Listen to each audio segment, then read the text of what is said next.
ഒരു ചാനലിൽ ഞാൻ ചുമ്മാ സ്ക്രോൾ ചെയ്ത് പോയപ്പോൾ ഒരു ഇൻസ്റ്റയിൽ വന്ന ഒരു ചാനലിൽ വന്ന ഇന്റർവ്യൂവിന്റെ പ്രൊമോയാണിത്. ലക്ഷ്മിപ്രിയ വരാൻ പോകുന്നേ ഉള്ളൂ ഇന്റർവ്യൂ. പറഞ്ഞിരിക്കുന്ന മുഴുവൻ അൻസിബയെ കുറിച്ചാണ്. അൻസിബ ഹസനെ ഞാൻ ആദ്യം വാങ്ങിക്കൂട്ടുണ്ട്. രാത്രി 2 മണി വരെ ഞങ്ങൾ വർത്താനം പറഞ്ഞ് അവിടെ ഇരിക്കുകയും ചെയ്തു. ഞാനും അൻസിബയും കൂടെ വർത്താനം പറഞ്ഞിരുന്നു. അത് കഴിഞ്ഞ് 3 മണിയായപ്പോൾ ഞാൻ എൻ്റെ റൂമിൽ പോയി കുളിച്ച് ഫ്രഷായി എൻ്റെ പെട്ടിയൊക്കെ എടുത്ത് പോകുമ്പോൾ താഴെ ഞാൻ വണ്ടി കയറാൻ നേരത്ത് ഒരാളിനെ ഞാൻ കണ്ടു. ബെല്ലടിക്കുന്നു, അൻസിബയെ വിളിക്കുന്നു, അൻസിബ ഫോൺ എടുക്കുന്നില്ല, ബെല്ലടിച്ചിട്ടൊന്നും തുറക്കുന്നില്ല. 4 മണിക്ക് റൂമിൽ ആൾ വന്നിരിക്കുന്നതാണ്, തുറന്നിട്ടില്ല. അപ്പോൾ ജനിച്ചു വന്ന കുഞ്ഞിൻ്റെ നിഷ്കളങ്കതയോടെ അൻസിബ മാഡം വന്നിട്ട് വാതിൽ തുറന്നു. ഇങ്ങനെ നോക്കുമ്പോഴത്തേന് ഈ പുള്ളി കട്ടിലയിൽ ഇരിക്കുക, ഈ മനുഷ്യൻ കട്ടിലയിൽ ഇരിക്കുന്നു, എഴുന്നേറ്റിരിക്കുന്നു. അപ്പോൾ ഇതാരാണെന്ന് ചോദിച്ചു. അയ്യോ, ഇതെൻ്റെ ബ്രദറാണ് എന്ന് പറഞ്ഞു. ആങ്ങളെ എങ്ങനെയാണ് മുഖം മറച്ചൊരു പെങ്ങളുടെ റൂമിൽ വരുന്നത്? മാത്രമല്ല, ഇത്രയും വലിയൊരു പെങ്ങളുടെ കൂടെ ആങ്ങളെ താമസിക്കില്ലല്ലോ. ബ്രദറിന്റെ ആധാർ കാർഡ് തരാൻ പറഞ്ഞു. ആധാർ കാർഡ് ചോദിച്ചപ്പോൾ പറഞ്ഞു അവർ 7 സ്റ്റാർ ഹോട്ടലിൽ ഇവരെ താമസിക്കുന്ന ആൾക്കാരാണ്, ആധാർ കാർഡൊന്നും തരാനായിട്ട് പറ്റത്തില്ല. മിഥിലാജ് എന്ന് പറയുന്ന വ്യക്തിയാണ്, അതും ഈ മിഥിലാജാണ്. ഈ സ്റ്റേഷനിൽ വന്ന അതേ മിഥിലാജ് എന്ന് പറയുന്ന, ഞാൻ പറഞ്ഞുതരാം, മുൻപ് കോമഡി ഉത്സവം എന്ന് പറയുന്ന ഒരു പ്രോഗ്രാം ഉണ്ടായിരുന്നു. അതിന്റെ പ്രോഗ്രാം പ്രൊഡ്യൂസർ ആയിരുന്ന താടി മുടിയൊക്കെയുള്ള മിഥിലാജ് എന്ന് പറയുന്ന വ്യക്തിയാണ്. ഇങ്ങനെ ഒരു കാര്യം നടന്നിട്ടില്ല എന്ന് അൻസിബ തെളിയിക്കണം. മിഥിലാജ് അൻസിബയുടെ റൂമിൽ വന്നിട്ടില്ല എന്ന് അൻസിബ തെളിയിക്കണം. ഇതിപ്പം അൻസിബയെ പറ്റി പറഞ്ഞിരിക്കുന്ന കാര്യങ്ങൾ, അൻസിബ ഇപ്പൊ തിളങ്ങി നിൽക്കുന്ന ഒരു താരമാണ്. സോഷ്യൽ മീഡിയയിലാണേലും മാലാപാർവതിയൊക്കെ സംസാരിക്കുന്നതനുസരിച്ച് പിന്നെ നമ്മൾ ബിഗ് ബോസിൽ കണ്ടിട്ടുണ്ട്, അളന്ന് തൂക്കി മാത്രം മറുപടി പറയുള്ളൂ. അതായത് തല കൊണ്ട് ആലോചിച്ചതിന് ശേഷം നാവ് ചലിക്കുള്ളൂ. അല്ലാതെ ഇങ്ങനെ തോന്നുന്ന എല്ലാം ഇങ്ങനെ വിളിച്ചു പോയി പറയുന്നില്ലേ. ശരിക്കും പഴമക്കാർ പറയുന്ന ഒരു ഇതില്ലേ, നാക്കിന് പേടിയാണ്. അതായത് നാക്ക് പുറത്തു വന്ന് വാഴ്ത്തുന്ന എല്ലാം പറഞ്ഞേച്ചു പോകുമ്പോൾ ആൾക്കാരത് കേട്ടിട്ട് അവരുടെ അടിക്കുവാണെങ്കിൽ ഇവരുടെ പല്ലടിച്ചല്ലേ കളയുന്നത്. അപ്പം നാക്കിനെ പേടിയാണെന്നാ പറയുന്നത്. നാക്കി തോന്നിയാസം എല്ലാം വിളിച്ച് പറഞ്ഞാൽ പല്ലിനിട്ടല്ലേ അടി കിട്ടുന്നത്. ആ ഒരു സംഭവം അൻസിബയെ വെച്ച് ശരിയല്ല. കാരണം അൻസിബ അളന്ന് തൂക്കി മാത്രം സംസാരിക്കുന്ന ഒരു വ്യക്തിയാണ്. എന്താണ് കുറുക്കി കൊള്ളുന്ന പോലെ മാത്രം പറയുക, അധികം സംസാരിക്കാതെ മൗനം വിദ്വാന് ഭൂഷണം എന്നൊക്കെ പറഞ്ഞ അങ്ങനെയാണ്. മാലാപാർവതി കഴിഞ്ഞ ദിവസം പറഞ്ഞ ശരിക്കും പറഞ്ഞ ഒരു മന്ത്രിയാകാൻ കൊള്ളാം. പിന്നെ അതുപോലെ തന്നെ ഇപ്പം കണ്ടിടത്തോളം സംസാരം മാത്രമല്ല, ഇപ്പൊ തന്നെ ഈ അമ്പലത്തിൽ അമ്മ സംഘടന കാണിച്ച അഴിമതി മുഴുവൻ മരുന്നിന്റെ അഴിമതി. കാരണം വിഷ്ണു ഉണ്ണികൃഷ്ണൻ അതിന്റെ മരുന്ന് കമ്പനിയിൽ നിന്ന് അന്തസ്സായിട്ട് മരുന്നെടുത്ത് അതിന്റെ ഡീസന്റായ കണക്കും അൻസിബയുടെ ഒക്കെ കൈ കിട്ടി. അത് ഡീസന്റായിട്ട് അതിന് അർഹതപ്പെട്ട രോഗികൾ, അമ്മ സംഘടനയുള്ള അർഹതപ്പെട്ട രോഗികളുടെ കയ്യിൽ കൃത്യമായിട്ട് കിട്ടിക്കൊണ്ടുവരുന്നു.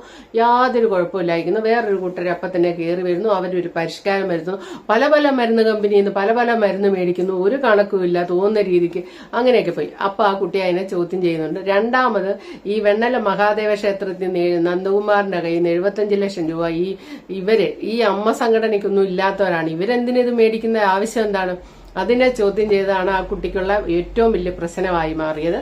അതുകൊണ്ട് എന്താണെന്ന് വെച്ചാൽ ഇനി ടോമും സകല ആൾക്കാരോടെ കളിച്ച് ഇപ്പൊ ഏകദേശം എല്ലാം തീരുമാനമായി. അപ്പം ആ കുട്ടി സത്യം പറഞ്ഞാൽ നമ്മളുടെ നോട്ടത്തില് സത്യത്തിന്റെ മുന്നിലാണ് ആ കുട്ടി നിന്നിരിക്കുന്നത്, സത്യത്തിന് വേണ്ടിയാണ് സംസാരിച്ചിരിക്കുന്നത്. അനീതിയെയാണ് ആ കൊച്ചു ചോദ്യം ചെയ്തിരിക്കുന്നത്. ഇതൊക്കെ നമ്മളുടെ കാഴ്ചപ്പാടാണ്. മറു സൈഡിൽ ഇപ്പൊ വന്ന് വളരെ പേഴ്സണൽ ആയിട്ടുള്ള അതിന്റെ വിഷയങ്ങളാണ് മറ്റേ ലക്ഷ്മിപ്രിയ ഇപ്പൊ എടുത്തിട്ട് അതിനെ അടപ്പിക്കാൻ നോക്കുന്നത്. അവിഹിതം കൊണ്ടുവന്നിരിക്കുകയാണ് പുള്ളിക്കാരി. പിന്നെ മദ്യപിക്കും എന്നുള്ളതും കൊണ്ടുവന്നിരിക്കുക. പിന്നെ ഈ മദ്യപാനത്തെ കുറിച്ച് ഞാൻ ബില്ല് കൊടുത്ത പുള്ളിക്കാരത്തിയാന്ന് ലക്ഷ്മിപ്രിയ എന്നാ പറഞ്ഞത്. അപ്പൊ ഈ മദ്യപാനത്തെ കുറിച്ച് പറയുവാണെങ്കിൽ ഈ സിനിമാ ലോകത്തെ സ്ത്രീകളൊക്കെ മദ്യപിക്കുന്നുണ്ട്. നമ്മളെ വളരെ ഇതായിട്ട് ആരാധിക്കുന്ന സ്ത്രീകളും മദ്യപിക്കുന്നുണ്ട്. അത് ഇന്നത്തെ കാലത്ത് മദ്യപാനം ബാറിൽ ചെന്ന സ്ത്രീകളെ നമുക്ക് കാണാം കേട്ടോ. ആണുങ്ങളെക്കാട്ടും കൂടുതൽ ഓർഡർ ചെയ്ത് അടിക്കുന്ന പെണ്ണുങ്ങളെ നമുക്ക് കാണാൻ പറ്റും. അങ്ങനെ പറയുന്നുണ്ട് ഇപ്പം ഇവിടെ എറണാകുളത്തൊക്കെ.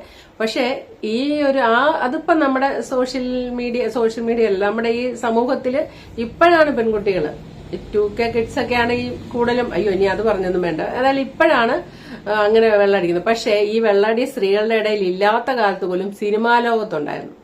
കാരണം മീര യാസ്മിൻ ഉർവശി ഇവരെ പറ്റിയൊക്കെ വെള്ളം അടിക്കുമെന്നും പറഞ്ഞൊരു കിംവദന്തി ഇങ്ങനെ കേട്ടിട്ടുണ്ട്, വെള്ളം അടിക്കുമെന്നും പറഞ്ഞു. ഗോസിപ്പ് ഇറങ്ങിയിട്ടുള്ളത് നമ്മൾ കണ്ടിട്ടുണ്ട്. ഉർവശിയുടെയൊക്കെ കോടതി വന്ന് വെള്ളം അടിച്ചത്, അത് പിന്നെ ഉർവശി പറയുന്ന മരുന്ന് കഴിച്ച് എന്തോ സംഭവിച്ചതെന്നൊക്കെ പറയുന്നുണ്ട്. എന്താണേലും അന്നത്തെ കാലത്തെ മദ്യപാനം ബ്ലാക്ക് ആൻഡ് വൈറ്റ് തൊട്ടേ ഉണ്ട്. അപ്പൊ പിന്നെ ഇതൊന്നും വലിയ കാര്യമില്ല, എത്ര നല്ല ആയിട്ട് നമ്മൾ കരുതിയാലും വെള്ളം അടിക്കും. വെള്ളം അടിച്ചിട്ട് സമയത്ത് ലൊക്കേഷനിൽ വരാതിരിക്കുകയും പ്രശ്നങ്ങൾ ഉണ്ടാക്കും. പുരുഷന്മാർക്കൊപ്പം സ്ത്രീകളുണ്ട്. അപ്പം എന്ത് പറഞ്ഞാലും സ്ത്രീകള് സിനിമാ ലോകത്ത് അത്ര ക്ലീനാന്ന് പറയാൻ പറ്റില്ല. ഇനിയിപ്പം മദ്യപാനം പോട്ടെ, അത് കഴിഞ്ഞ് പറഞ്ഞിരിക്കുന്നത് എന്താ, അവിഹിതമാണ് പറഞ്ഞിരിക്കുന്നത്. കോമഡി ഉത്സവം എന്ന് പറയുന്ന അതിന്റെ പ്രൊഡ്യൂസർ ആയിട്ടുള്ള ആള്, പേര് ഞാൻ പറയുന്നില്ല, നിങ്ങൾ പേര് ലക്ഷ്മിപ്രിയ പറയുന്നുണ്ട്. അപ്പൊ അത് അയാളുമായിട്ടുള്ള അവിഹിതം ബദറാന്ന് പറയുന്നു, അങ്ങനെ ഇങ്ങനെയൊക്കെ പറഞ്ഞ് അവിഹിതമാണ് ആരോപിക്കുന്നത്. രണ്ടാമത് പറഞ്ഞിരിക്കുന്ന അവിഹിതം. ഇതിലൂടെ ലക്ഷ്മിപ്രിയ ഉദ്ദേശിക്കുന്നത് എന്താ, ഇത് വലിയ ഇന്റർവ്യൂ ആയിട്ട് വരും. അപ്പൊ ഇതിലൂടെ ഉദ്ദേശിക്കുന്നത് എന്താണ്, വ്യക്തിഹത്യയാണ് ഉദ്ദേശിക്കുന്നത്. അതായത് നമ്മളിപ്പം അൻസിബയ്ക്ക് കൊടുത്തിരിക്കുന്ന ഒരു ക്ലീൻ ഇമേജ് ഉണ്ടല്ലോ, ആ ഇമേജിനെ നാലായിട്ട് മടക്കിയും കീറിക്കളയേണ്ട ഒരു അവസ്ഥയാണ് ഇപ്പം ലക്ഷ്മിപ്രിയ വന്ന് പറഞ്ഞിരിക്കുന്നത്.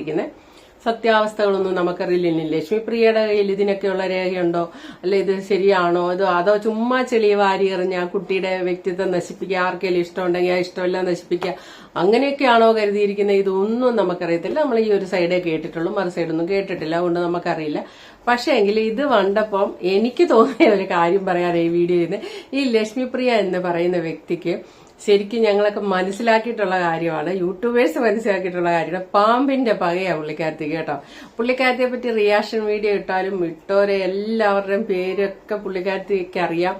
ഇട്ടവരെയൊക്കെ കൊന്നൊടുക്കും, അത്ര പകയാണ്.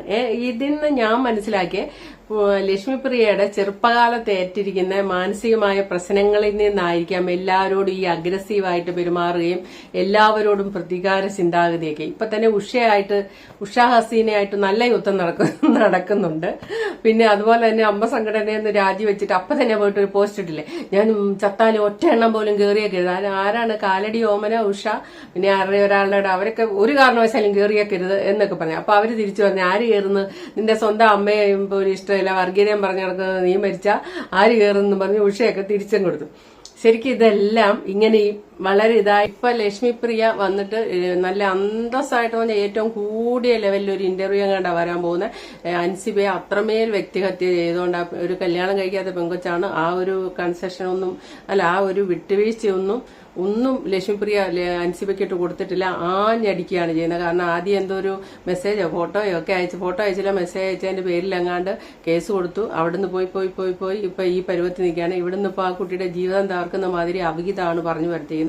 ഇങ്ങനത്തെ ഒരു പ്രതികാര മനസ്ഥിതിയിലേക്കാണ് ലക്ഷ്മിപ്രിയയുടെ ക്യാരക്ടർ. അതിന്റെ കാരണം ഞാൻ ചിലപ്പോൾ പറഞ്ഞാവാം, ചെറുപ്പം തൊട്ട് ഏറ്റുവാങ്ങിയ തിക്താനുഭവത്തിൽ നിന്ന് ഇങ്ങനെ മനുഷ്യരോട് ഒരു തരം വെറുപ്പ് പോലും നല്ലൊരു കൗൺസിലിംഗ് നടത്തിയ തീരാവുന്ന കാര്യങ്ങൾ. അപ്പോൾ okay, thank you for watching. അടുത്ത വീഡിയോ കാണാം.